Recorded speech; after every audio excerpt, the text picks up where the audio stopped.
안녕하세요. 염치를 모르는 시어머니와 자기 앞가림도 못하는 남편한테 질려서 베끼든 30대 여성입니다.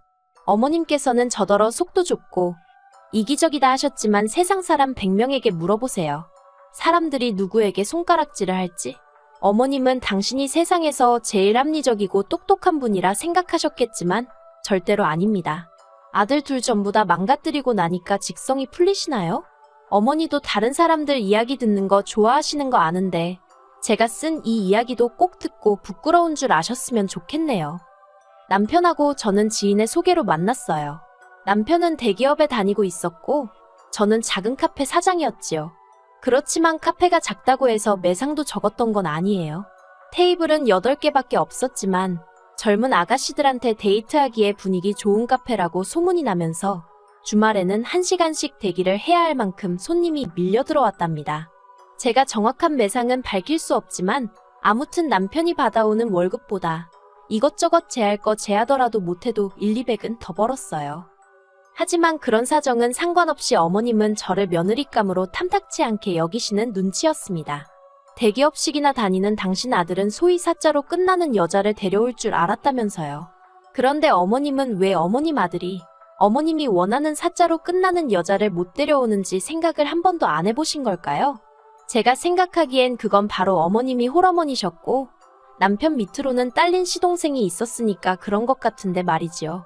아버님은 남편이 고등학교에 진학하던 시기에 돌아가셨고 이후로 어머님 표현에 따르자면 어머님 혼자서 아들 둘을 키우셨답니다. 하지만 남편이 하는 말을 들어보면 묘하게 비슷한 듯 달랐어요. 어머님이랑 남편 그리고 시동생이 한 집에 산 것도 맞고 어머님이 밥 차려주고 빨래해주고 그런 것도 맞기는 한데 생활비는 남편이 고등학생 신분으로 아르바이트를 하면서 벌어온 돈을 전부 다 보태기도 했고 어머님이 특별히 경제활동을 하지는 않으셨다대요. 그래도 어쨌든 어머님 나름대로의 애로사항이 있었을 테니 제가 감히 어머님이 아들 둘을 키운 거네 아니네 그런 소리는 할 수 없겠지요. 하지만 문제는 남편이 대학교에 들어가면서부터였어요. 어려운 환경에서도 좋은 대학에 들어간 남편은 대학생이 할 수 있는 가장 고수익 아르바이트인 과외를 시작했답니다. 그래서 잘 벌 때는 한 달에 200만 원씩도 벌었던 모양이에요.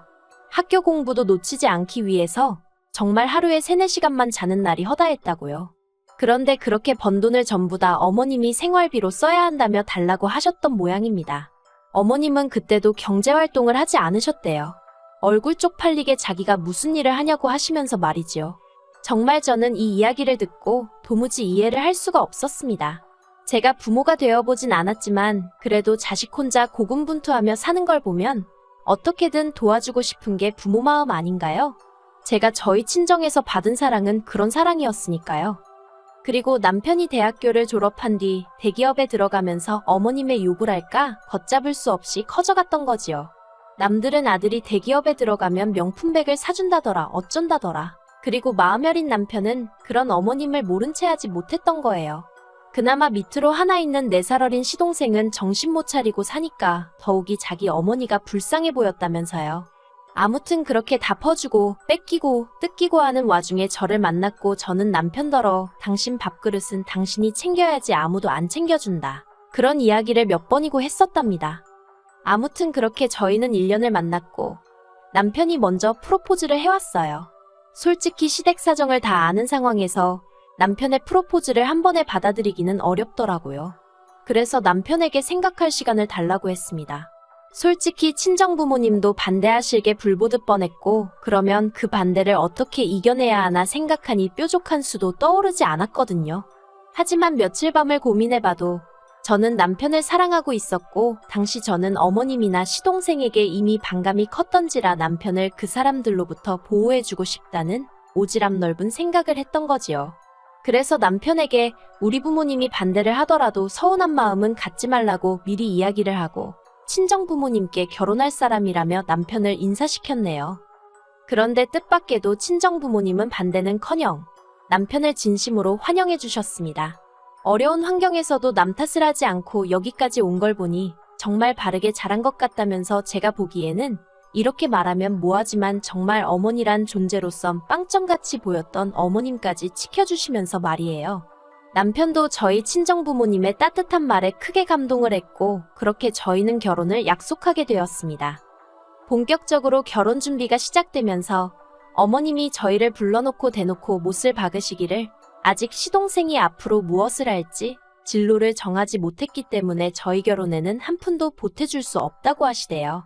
그런데 이미 시댁 사정이 여유가 없다는 걸 너무나 잘 알고 있었기에 저는 애시당초 기대치라는 게 없었거든요.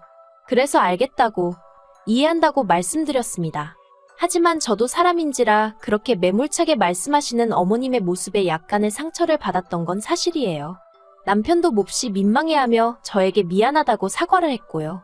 하지만 그런 어머님을 둔 게 남편의 잘못은 아니잖아요. 그래서 괜찮다고 했지요. 그리고 다행히 이런 사정을 모두 알게 되신 친정부모님이 선뜻 신혼집 장만을 해주셨습니다. 그런데 어머님이 생각지도 못한 말씀을 꺼내셨습니다. 말씀하시기를 집이야 저희가 사는 곳이니 전세든 월세든 매매든 그게 당신과 무슨 상관이냐고요. 그리고는 그것보다는 당신은 예단이 중요하다고 생각하신다대요. 예단이라는 게 원래 시댁 어른들한테 저 좀 예쁘게 봐주세요 하고 보내는 선물인데 그걸 어떻게 생략할 생각을 하냐면서. 하지만 제 입장에선 황당하기 짝이 없었던 게 집이 4억짜리였고 남편은 7천만 원 들고 장가를 오는 상황이었어요. 그런데 그런 와중에 어머님이 저한테 명품백과 진주 목걸이 그리고 골프채 세트를 바라신다는 게 상식적으로 말이 안 되잖아요. 제가 어머님께 호감을 갖고 있던 건 아니지만 그래도 웬만하면 착하고 예쁜 며느리가 되고 싶었는데 가만히 있으면 해가면서 욕만 뒤지게 먹게 생겼더라고요. 그래서 어머님께 제가 어쨌든 집까지 해가는 마당에 그런 말씀은 어불성설이신 것 같다고 한마디 했네요. 그리고 그 일이 계기가 되어 어머님과 제 사이는 걷잡을 수 없이 초장부터 틀어지게 되었지요. 그래도 결혼은 제가 어머님이랑 한 게 아니라 남편이랑 한 거고 남편과 제 사이만 놓고 보자면 사실 이혼을 생각할 정도로 문제가 있지는 않았어요. 그래서 어머님 일은 마음 한켠에 묻어두고 제 결혼 생활에만 초점을 맞추었지요. 하지만 어른들이 왜 결혼할 때 집안을 봐야 한다고 그렇게 말씀들을 하신 건지 남편과 살아보니 알겠더군요. 결혼은 남편하고만 잘 지내서 될 일이 아니라는 걸요. 남편과 결혼을 약속하던 당시 제가 남편에게 딱 하나 조건으로 제시한 게 있었어요. 그건 바로 시댁에 대한 무조건적인 지원은 지양하자는 거였습니다. 솔직히 어머님 나이가 60으로 노인으로 보기에는 너무나 젊으셨어요. 그렇다고 몸이 어디가 안 좋으신 것도 아니었고 고질병을 갖고 계시지도 않았고요. 게다가 노후 준비도 되어 있지 않은 상태에서 재산이란 건 어머님이 시동생과 함께 살고 있던 작은 빌라 하나가 전부였는데 까놓고 말해서 나중에 더 나이 드시면 그거 팔아서 실버타운은 택도 없고 나중에 혹시나 편찮기라도 하시면 병원비나 감당할 수 있을까 싶은 수준이었습니다. 그리고 그런 와중에 저희 남편이 매달 돈까지 들이고 있으니 솔직히 저희 남편이 돈을 찍어내는 기계도 아니고 저희도 자리를 잡아야 할 거 아니에요. 그래서 남편에게 이제 용돈은 그만 드리라고 했어요. 생신이나 명절과 같은 특별한 날에만 챙겨드리자고요. 이때까지 당신 할 만큼 한 거라고 위로도 잊지 않았네요. 그러자 남편도 몇 날 며칠을 고민하는 눈치더니 알겠다더군요. 말이 나온 김에 허심탄회하게 이야기해 볼게요. 저는 어머님이 당신 쓰실 용돈이라도 나가서 직접 버시면 참 좋겠다 싶더라고요.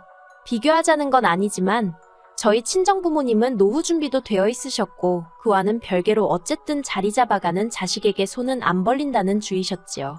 그래서 지금까지도 작은 소일거리라도 일을 손에서 놓지 않고 계시거든요. 모든 사람들이 저희 친정부모님처럼 살아야 한다는 건 아니지만요. 아무튼 그러니 어머님은 어머님대로 저희가 괘씸해 죽으려고 하셨습니다. 특히나 저에 대한 분노가 매우 크셨어요. 갑자기 돈을 안 주면 당신과 시동생은 손가락이나 빨다 죽으라는 거냐며 독한 말씀도 서슴지 않으셨지요. 그러자 그 순한 남편도 그동안 돈 들인 걸 하나도 안 남기고 다 쓰신 거냐며 화를 내더라고요. 어머님이 그런 남편의 면전에 대고 하신 말씀은 충격 그 자체였습니다. 주면 몇 푼이나 줬다고 생색을 내고 난리냐며 남의 집 자식들은 지부모 해외여행도 보내주고 차도 뽑아준다더라 그러셨거든요. 그리고 그 대화를 계기로 남편도 어머님께 두 손 두 발 닫은 눈치였어요. 비록 저한테 어머님이나 시동생에 대해서 나쁜 이야기를 하고 그런 것은 아니지만 만날 자리라던가 얘기할 일 자체를 안 만들었다고 해야 할까요? 그리고 저는 저더러 나쁜 며느리라고 하실지도 모르겠지만 남편이 어느 정도 태도를 명확히 해주니 솔직히 편했지요. 그래서 크게 스트레스 받지 않고 남편과 하루하루 무난한 결혼 생활을 이어갈 수 있었습니다. 그런데 작년 뜬금없이 어머님이 무슨 저희 주려고 갈비를 했다면서 집에 오라고 하시는 거예요. 그때가 마침 남편 생일 즈음이기도 했고, 그래서 저는 속으로 결국 자식이기는 부모 없다더니 어머님이 먼저 화해의 손길을 내미시려나 보다 싶어서 안 까겠다는 남편을 설득해 시댁으로 향했습니다. 그런데 어머님이 꺼내신 말은 생각지도 못한 이야기였어요. 시동생 장가를 보내야 하지 않겠냐대요. 시동생이 장가를 가면 가는 거지 왜 저희한테 보내자고 표현을 하시는지. 깨름직했지만 그쳐 보내야지요 하고 일단 대답을 했어요. 그런데 어머님이 마치 저더러 들으라는 듯이 시동생이랑 지금 만나고 있는 여자가 얼마나 괜찮은 여자인지 일장연설을 늘어놓으시대요. 스튜디어스라는데 키도 훤칠하니 얼굴도 예쁘고 그리고 또 뭐 여자 집이 잘 사는 모양이라나요. 저도 솔직히 키가 작은 것도 아니고 어디서 못났다는 소리를 듣는 것도 아니고 친정 형편도 넉넉한데 어머님은 스튜디어스가 아무나 하는 게 아니라면서 아주 전문직이라고 영어도 얼마나 잘하겠냐면서 정말이지 누가 보면 벌써 그 여자를 며느리로 맞이한 줄 알았을 거예요. 그래서 저도 내내 하고 의미 없이 적당히 맞장구를 쳐드렸습니다. 그러다 문득 시동생이 무슨 재주로 그런 괜찮은 여자를 만났나 싶은 거예요. 시동생은 대학도 다니다 말았고 이후로 사업한답시고 여기저기 껄떡거리고 다니다가 이도저도 못해보고 지금은 아는 형이라는 사람 술집에서 일을 돕고 있었거든요. 그래서 어머님께 그 아가씨가 시동생 직업은 아냐고 저도 모르게 그만 단도직입적으로 물었습니다. 그랬더니 어머님 얼굴빛이 어두워지면서 그래서 저희를 부른 거라는 알 수 없는 이야기를 시작하시대요. 알고 보니까 시동생이 제 카페를 자기가 운영한다고 그러고 저희 집을 자기 집이라고 둘러댔다는 거지요. 듣는데 어찌나 어이가 없던지 웃음이 다 나오더군요. 어떡하려고 그런 소리를 했대요. 미치겠다 그랬습니다. 그러자 어머님이 그러니 니들이 도와줘야겠다면서 당장 다음 주에라도 집을 바꾸재요. 순간 저는 제 귀를 의심했습니다. 집을 바꾸자는 게 무슨 말씀을 하시는 거예요? 이참에 집을 바꿔서 살자고. 작은 애는 너랑 다르게 나랑 합가할 생각도 하고 있는 모양이더라. 너는 어차피 나랑 살기 싫잖니? 그러니 네가 사는 집은 작은 애한테 양보해라. 어머님 이 집 제가 해왔거든요? 네가 해왔어도 내 아들이랑 살려고 해온 집이니까. 이제 그런 거 따지는 게 무슨 의미가 있냐? 말도 안 되는 어머님의 억지에 순간 할 말을 잃었어요. 하지만 얼른 정신을 차리고 어머님한테 안 된다고 했지요. 어머님이 이유가 뭐냐시길래 이유가 왜 필요하냐고 제 집이니까 제가 싫으면 그만인 거죠. 하고 탁 쏘아붙였습니다. 그런데 매번 제 편을 들던 남편이 갑자기 저한테 얘기 좀 하자며 저를 작은 방으로 끌고 가는 거예요. 설마 싶었지만 남편한테 왜 그러냐 물었습니다. 그랬더니 남편이 저랑 결혼한 이후로 늘 제 비위를 거스르지 않기 위해 어머님과 시동생에게 잘해주고 싶은 마음이 있었지만 모른 척하느라 너무 괴로웠다대요. 그런데 이번만큼은 제가 자기한테 맞춰주면 좋겠답니다. 시동생도 자기처럼 좋은 여자 만나서 행복한 가정을 꾸리고 살았으면 좋겠다며 형으로서 이번만큼은 형 노릇 좀 하게 도와달라나요? 여러 가지로 어이가 없었어요. 남편이 정신 차리고 말 그대로 자기 밥그릇은 챙기는 사람이 되었다 싶었는데 아직도 등신호구에 불과하다는 사실이 어이가 없고 구제불능이다 싶었으니까요. 제가 남편더러 진심이냐니까 자기가 이렇게 부탁한다며 제 앞에서 무릎까지 꿇는데 안쓰럽고 측은한 게 아니라 미쳤구나 싶대요. 제가 남편더러 일어나라고 그러고는 미안하지만 안 된다 했습니다.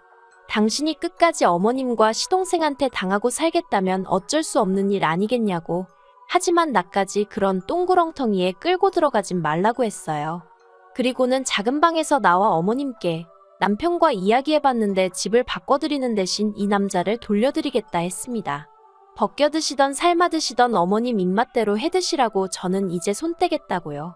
그리고 소름 끼치는 게 며느리가 그런 소리를 하면 너 지금 무슨 소리를 하는 거냐며 화라도 내시고 황당해라도 하셔야 하는 거 아닌가요? 그런데 어머님은 저더러 생각 잘했답니다. 저 때문에 당신 착한 아들이 얼마나 마음고생했을지 생각하면 당신 가슴이 찢어진다나 어쩐다나. 그리고 저를 더 좌절케 한 건 그런 상황에서조차 정신 못 차리고 한숨만 연신 내쉬던 남편의 모습이었어요. 대기업 다니고 돈 잘 번다고 능력이 있는 게 아니구나. 저렇게 자기 앞가림도 못하는 사람이 밥벌이를 하고 사는 게 오히려 신기하다. 별 생각이 다 들었네요. 그렇게 남편과 헤어지기로 결정하고선 그간 남편 앞으로 제가 대신 모아줬던 남편의 월급들 싹 정리해서 남편 계좌로 보냈습니다.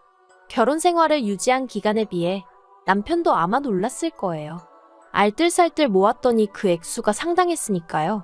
그 돈은 남편 몫으로 모으다가 나중에 남편이 꼭 갖고 싶어 하는 게 있으면 그때 주려고 했던 돈이라 솔직히 아깝고 그런 건 없었어요. 다만 그동안 같이 살던 정 때문인지 바보마냥 어머님한테 주머니 털리지 않고 지켰으면 좋겠다는 생각은 했네요.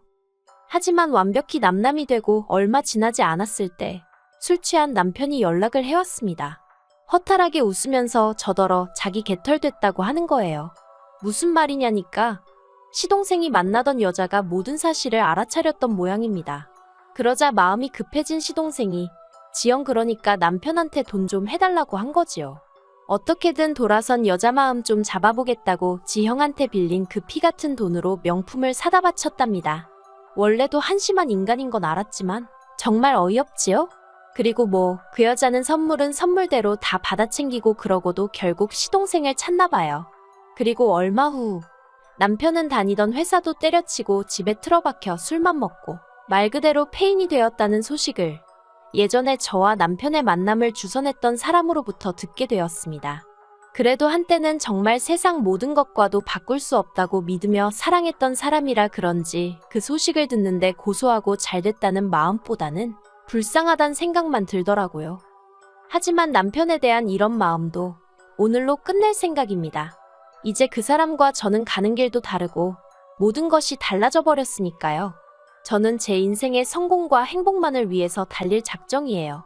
더 이상 누군가의 삶에 관여하고 싶지도 않네요.